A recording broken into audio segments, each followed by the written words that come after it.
Elden Ring. Как же долго мы этого ждали. 2 года догадок, 2 года бесконечных мемов. Сколько же воды утекло с той июньской ночи, когда мы впервые увидели его.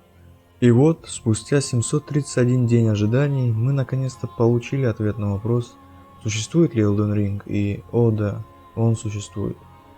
Вышедший трейлер Elden Ring прекрасен. Он сочетает в себе все, что хочет видеть любой Souls-like фанат.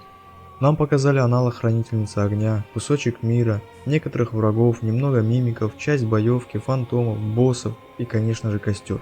Ну и лошадь. Мы же теперь в открытом мире, как-никак надо привыкать.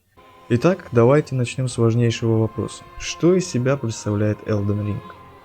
Elden Ring — это 7-я по счету игра, являющаяся частью названной фанатами Souls-like вселенной, состоящей из очень схожих в общей концепции игр From Software, замечательной японской студии, создавшей все эти шедевры. Вы спросите, что ты имеешь в виду под понятием общей концепции? Я отвечу так.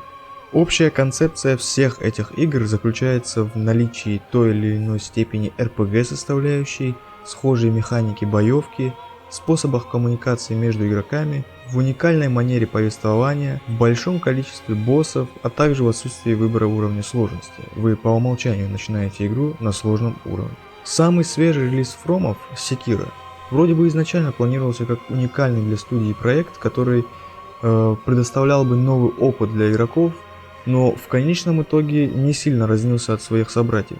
Ну а с выпуском Game of the Year Edition так вообще напрямую сдался и привнес еще большее количество Souls-like фишек в игру.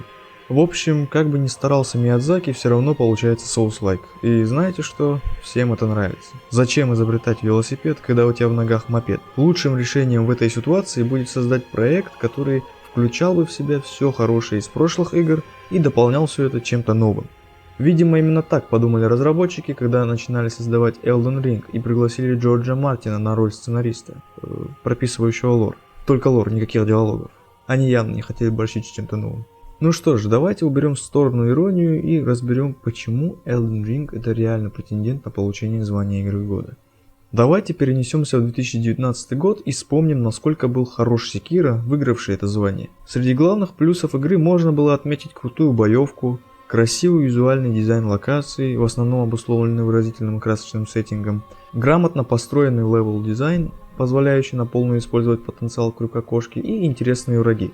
В общем, игра получилась отличной. Отдельно хотелось бы отметить боевку. Мне кажется, в этом аспекте Фромы вывели себя на какой-то новый космический уровень. Я не помню игры, от боев в которой я получил удовольствие больше, чем в этой. Вы только послушайте, как сладко здесь звучат удары клинков. Те, кто прошел игру на клавомыши, потеряли очень многое. Вибрация в этой игре выполнена невероятно круто и добавляет мощи боевой системе. Что касается темпа, то тут все на высшем уровне. Самое близкое в этом компоненте Bloodborne на фоне Sekiro кажется чем-то похожим на Dark Souls 2.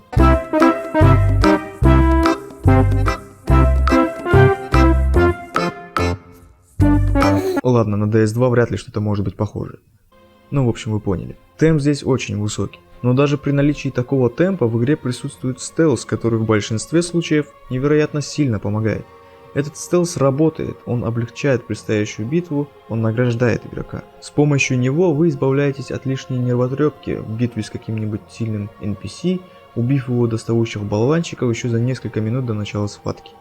Главной причиной того, зачем я начал говорить о боевке в Sekiro, является то, что, судя по всему, она почти полностью перекочевала в Elden Ring. И это прекрасно. Разработчики используют то, что прекрасно себя показало и понравилось фанатам. Следующее, что перекочевало из других игр, так это RPG-система. Нам обещают все то же самое, за что мы полюбили Demon's Souls, Dark Souls и Bloodborne. А именно, за возможность собирать своего персонажа так, как хочется нам. Начиная от редактирования его родословной и внешности, заканчивая выбором одной сборки из множества возможных. Весь шарм в тех играх в том, что вы могли пройти их огромное количество раз и получить разные эмоции в тех или иных моментах, не говоря уже о том, что в играх присутствовало множество сюжетных линий с десятком NPC, делая каждое прохождение отчасти уникальным. Вспомните все эти пуповины, человечность, темные метки.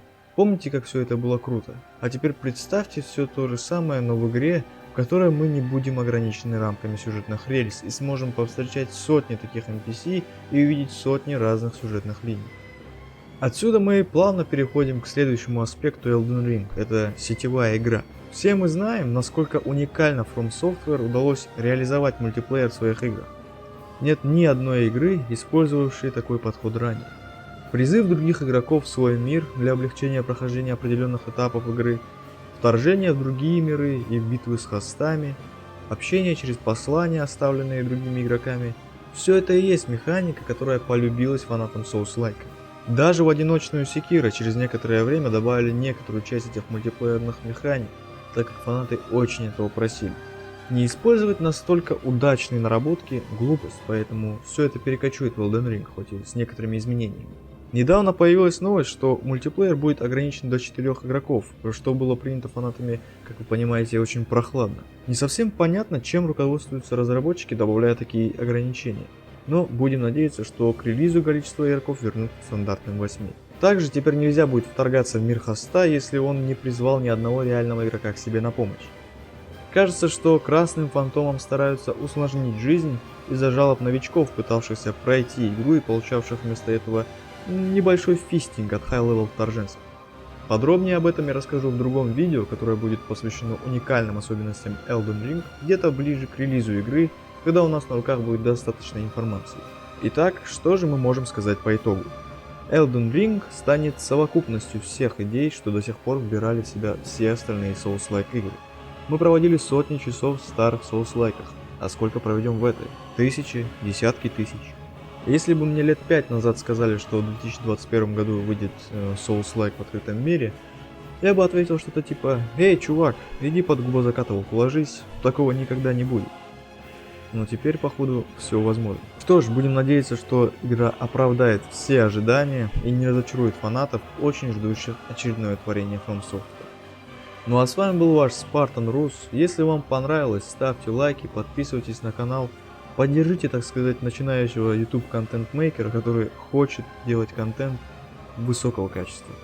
Всем спасибо, всем пока и помните, играйте только в лучшее.